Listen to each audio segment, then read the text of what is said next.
kena di betis kaki kiri saya dan saya terjatuh. Begitu teman-teman dai ingin melakukan perlawanan, dan saya bilang, kita kesini bukan berperang, kita kesini berdakwah. Dan tombak di betis kaki kiri saya ini adalah konsekuensinya orang berdakwah.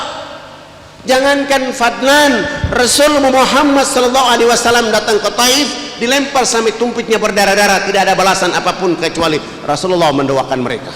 Tugas kalian adalah mencabut tombak dari betis kaki kiri saya.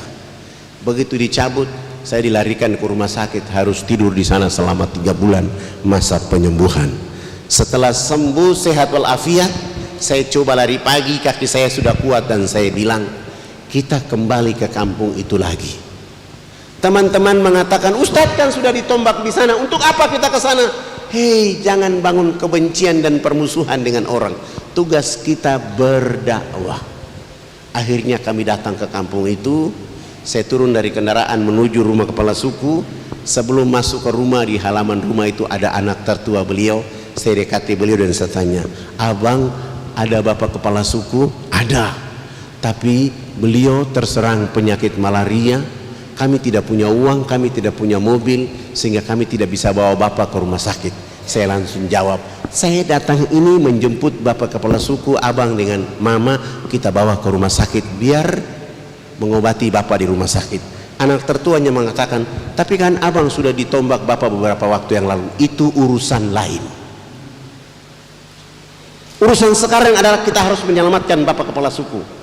Akhirnya beliau masuk, kasih tahu bapaknya dan mamanya. Kami bawa beliau rawat di rumah sakit selama 2 minggu, sembuh sehat walafiat. Kami siapkan bekal hidup untuk mereka, kami antar pulang mereka ke kampung halaman. Kami kembali ke kota. 1 minggu kemudian baru kami kembali ke sana berdakwah. Subhanallah, baru 3 hari bicara Islam, kepala suku bersama istri dan 13 anak, ditambah 15 kepala keluarga di kampung kecil itu pun hijrah, mengucapkan 2 kalimat syahadat. Ribut lagi, Fadlan dicari lagi, ditahan, nginap di penjara selama 6 bulan. Alhamdulillah, setelah 6 bulan itu selesai, keluar tetap saja berdakwah, bergeser di atas ini. Subhanallah, baru 2 bulan berdakwah, Allah kasih hidayah kepada 30 kepala keluarga. Ribut lagi, Fadlan diambil lagi untuk nginap selama 9 bulan di sana.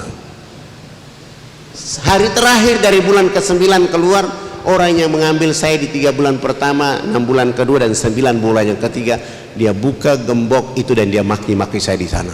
Ruangan ini tidak ada wajah orang lain kecuali wajah Anda ini. Kenapa Anda tidak takut? Saya bilang, saya bukan maling, saya bukan pembunuh, saya bukan penjahat, saya juga bukan pemberontak. Saya hanya ingin mencerdaskan saudara-saudara saya di negeri ini agar pasti tunduk memuji Allah Subhanahu wa Ta'ala. Kalau abang mau menangkap saya, silahkan. Tapi saya mau bilang sama abang, orang kaya abang ini suatu saat akan ditangkap oleh Allah, disiksa oleh Allah habis-habisan karena abang salah menangkap orang. Beliau langsung mengatakan, jangan kau kasih takut-takut saya. Di saat itulah dia bawa pulang saya ke rumahnya, suruh saya cerita Islam kepada mereka. 8 jam kemudian beliau bersama istri dan 5 anak pun hijrah mengucapkan 2 kalimat syahadat. Saya mulai berpikir, tidak ada pekerjaan yang paling asik di dunia ini kecuali berdakwah. Siapa orang yang melakukan pekerjaan berasik ini karena Allah dan Rasulnya, pasti dia difitnah, dicemooh, dicurigai, dipanah, ditombak, ditembak, dipenjara, bahkan dibunuh. Tapi Allah akan ganti dengan hidayah lebih cepat daripada angin. Saudara-saudaraku yang dirahmati oleh Allah Subhanahu wa Ta'ala, dengan konteks dakwah ini kita akan menyelamatkan seluruh manusia di atas muka bumi ini, khusus Indonesia tercinta. Kita harus merapatkan barisan. Teman-teman polisi harus bisa berdakwah, teman-teman tentara harus bisa berdakwah, teman-teman RT, RW, camat bisa berdakwah. Kalau kita semua yang ada di republik ini mengambil peranan dakwah menjadi orang Islam di republik ini, yang kita dapatkan adalah kemakmuran untuk bangsa ini. Oleh karena memakmurkan hati-hati manusia untuk tunduk memuji Allah Subhanahu wa Ta'ala. Maka dakwah itu bukan urusan mereka yang dari pesantren, bukan urusan mereka dari perguruan tinggi Islam, bukan mereka yang datang dari Timur Tengah, tanggung jawab umat Islam, sehingga Rasulullah menyampaikan kepada kita, sampaikan walaupun satu ayat. Energi satu ayat ini menjadi bibir yang bisa membuat rahmat dari Allah datang kepada kita. Energi menyampaikan satu ayat ini menjadi kekuatan besar untuk menyatukan kita semua. Rambut boleh berbeda, kulit boleh berbeda, tapi kita diikat oleh bangsa Indonesia, bahkan diikat oleh agama ini dengan wa'tasimu bihablillahi jami'an. Energi itu harus kita miliki, sehingga kita tidak ada perbedaan di republik ini kecuali inna akramakum indallahi atqakum. Maka itu saya mau tanya pada pemuda-pemuda di sini yang belum menikah, angkat tangan. Angkat yang tinggi-tinggi. Nah, pemuda yang belum menikah ini, saya sarankan jangan tinggal di sini. Punya ilmu, punya pengetahuan, datang ke Irian, menikah dengan anak kepala suku, tinggal di sana.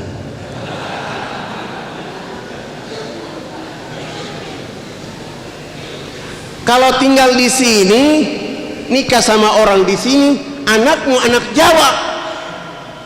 Tapi kalau nikah dengan anak Irian, anakmu adalah anak Indonesia. Warnanya coklat-coklat, keriting-keriting. Itu Indonesia.